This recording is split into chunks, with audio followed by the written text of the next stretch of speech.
like to welcome the champion of the 2025 Valero Texas Open, Brian Harman, to the media center here. Brian, could we just get some opening thoughts? Fourth career win on the PGA Tour. Yeah, I had to wait a long time in between my second and third. Didn't have to wait quite as long this time, but it's been playing some really good golf. My scores haven't showed it, but I've been feeling like it was right there. So to have it pop this week and be in good form, for some big stuff coming up is really awesome. 3 over today, so probably not exactly how you envisioned it. Could we kind of get a look into your mentality today and grinding, making sure that you came out on top? Yeah, just, having a little bit of experience and knowing that score was kind of a relative thing today. It was more, kind of a game of attrition. The conditions just wouldn't allow for a super low score. So just I didn't have my best stuff today, but good enough to make a few putts, and a couple birdies on the back nine helped a lot. All right, we'll open it up some questions from the media. If you have questions, just raise your hand. We'll get a mic. Start up here front. Congratulations on your return to the Thank winner's you. circle. Novak made it a tight match after hole 5. Tell me a little bit about what was going through your head in that moment as you felt him inching forward. Yeah, he hit some great shots. Hit great shots all day. He struggled a little bit coming down the stretch, but you kind of halfway through the day, I figured that he was the one guy that I really needed to focus on and try and beat. And just felt like if I could just hang in there, I knew I was going to hit some good shots at some point, just make a couple putts, and just hoping that it was going to be good enough. All right, we get a mic to the left side here. You mentioned it was really tough out there, a battle of attrition, or just trying to overcoming the elements.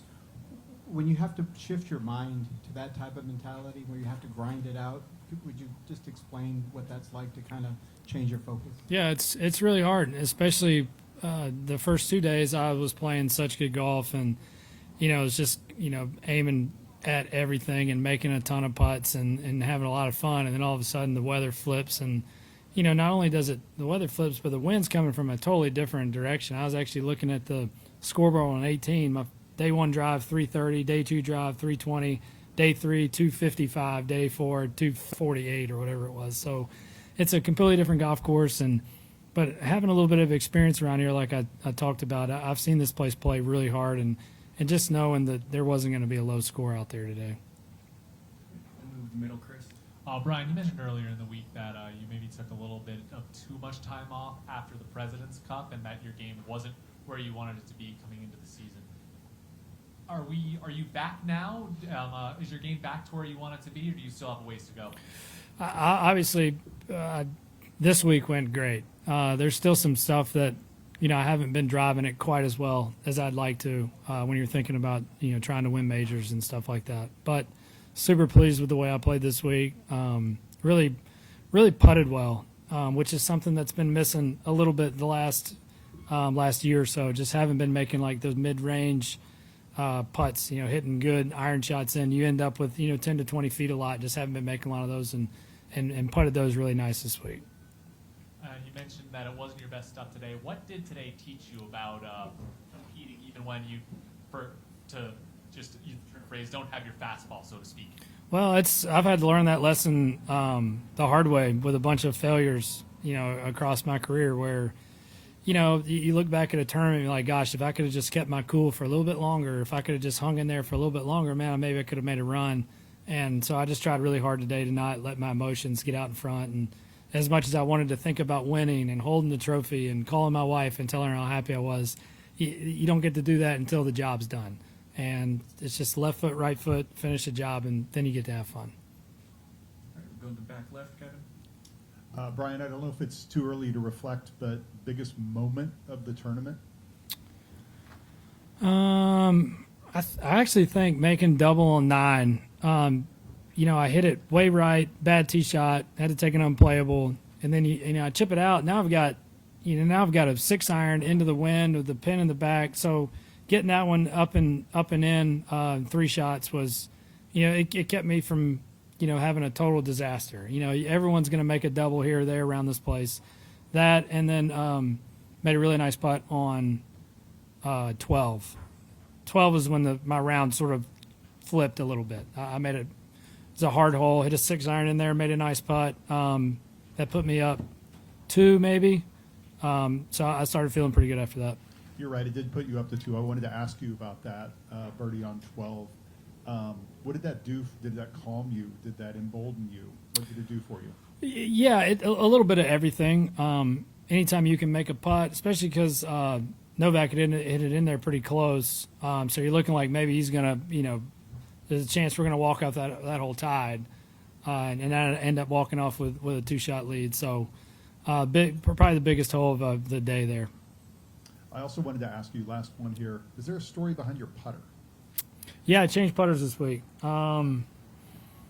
Just like I said, I looked at my stats from last year, and I probably had the best iron game of my career, approach to the green, and probably had my worst year from 10 to 20 feet putting. So still been really good inside of 10 feet, but that section there is where I was getting all my looks and wasn't making any of them. And I'd toyed with the idea of switching putters for a while and picked that one up on Tuesday this week and felt really good, and it rolls it nice and just kind of freed me up a little bit, I think.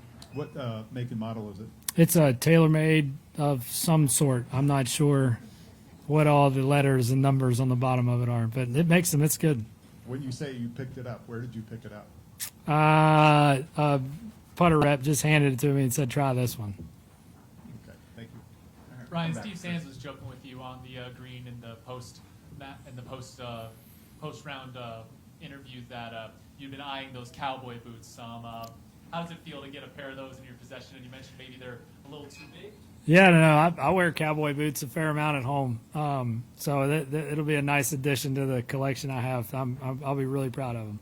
And cowboy boots are one thing, but one very coveted piece of clothing is up for grabs next week in the game of golf, and that is the green jacket. How do you feel about the state of your game heading into Augusta?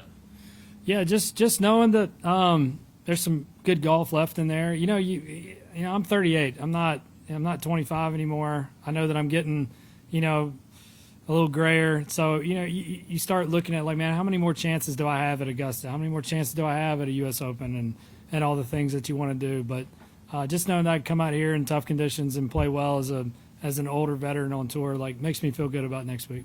Does winning the start before Augusta change anything about how you approach next week? Do you try to take more rest mentally, try to take a step back mentally just to make sure you're all systems go for Thursday? I think Augusta has a way of snapping you right back into reality. That course can be such a challenge, and I actually think this is a really great warm up. Not to diminish this golf tournament at all. This is a very incredible golf tournament, hard one to win. But this is a great warm up for Augusta. Augusta gets tricky wins. Augusta has pins that are perched up on top of spots just like they are around here. So for me, I took a couple years off of this golf tournament, and then when I came back and it's beautifully overseeded, it's like, man, this is like about as good as prep as you can get for Augusta. All right, Brian, congratulations. Thank on you. winning. Thank for your y'all. time. Appreciate it.